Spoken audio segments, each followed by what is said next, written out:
Nah, bagi teman hati yang memiliki sejumlah pertanyaan bisa kirimkan ke media sosial @dikalamhati. Insya Allah nanti akan saya bacakan dan langsung dijawab oleh Dr. Agus Ramadi.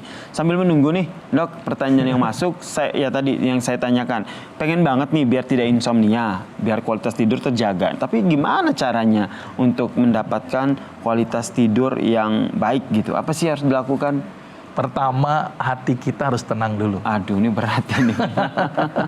Kalau hatinya tenang, lingkungannya baik, maka kualitas tidurnya menjadi bagus. Oke, hati tenang. Itu dulu yang penting. Yang penting memastikan kondisi hati kita itu tenang dulu nih. Iya, karena kalau kita tidak tenang, ya tadi bisa mimpi buruk gitu kan, bisa berdampak kepada tidur yang tidak pules. Ya, sama hindari tadi yang menyebabkan hati tidak tenang.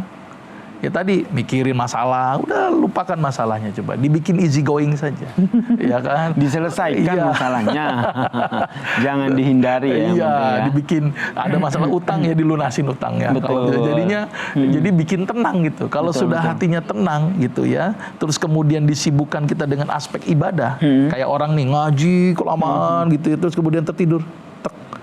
Sebentarnya tidurnya dia itu berkualitas kan. Masya Allah. Jadi tidur yang berkualitas adalah tidur yang karena lelah, karena aspek ibadah. Ya, karena dengan ibadah hatinya menjadi tenang. Oke. Nah, ini keren banget itu. Kan kerja juga ibadah tuh. Kalau habis kerja capek tidur itu bisa juga ya. Caranya ketika habis lelah nih, kerja kita karena Allah, kemudian kita lelah sekali dan itu tidur, itu mungkin bisa menyebabkan kualitas tidur kita menjadi bagus. Tapi sekali lagi, ketenangan hati dulu. Ketenangan hati dulu. Kalau nggak tenang nggak akan bisa tuh kualitas tidur tercapai. Makanya teman hati jangan keseringan overthinking. Malam-malam overthinking akhirnya nggak jadi tidur ya. Betul. Mendingan banyak zikir daripada overthinking, zikir. Mending zikir gitu ya. Itu bikin hati tenang gitu.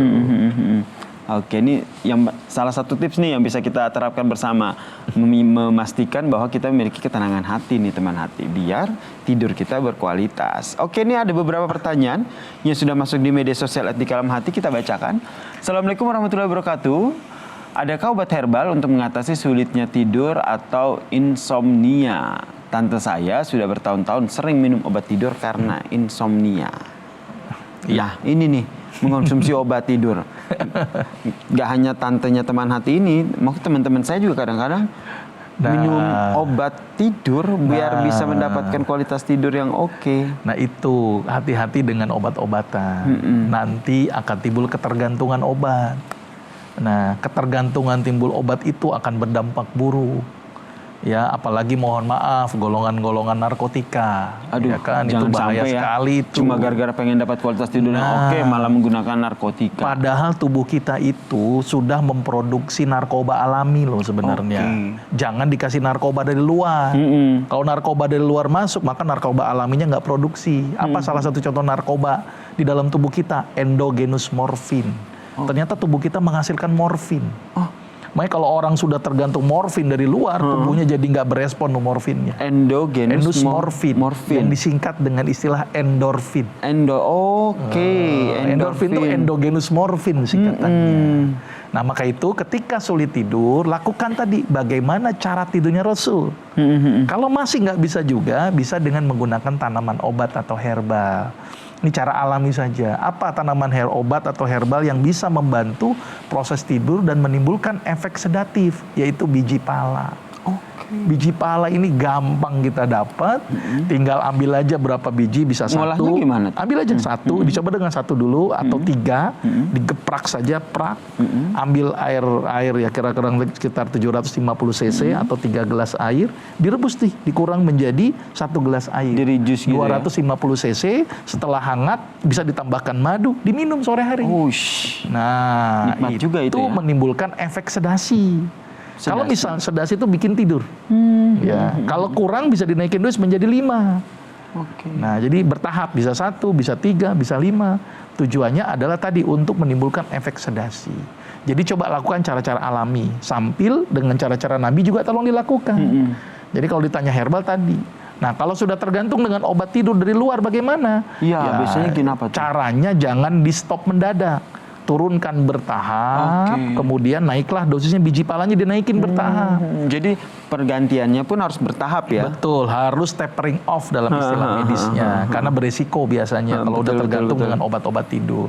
Maka itu tadi pertanyaan cukup bagus. Kalau nggak bisa tidur, penggantinya apa? Biji pala. Biji pala ya. Selain biji pala ada lagi nggak, Dok? Paling makanan-makanannya meningkatkan endorfin seperti coklat gitu ya, almond, itu juga bisa membantu itu, membuat kita lebih nyaman. Tetapi yang jelas-jelas memberikan efek sedasi adalah biji pala.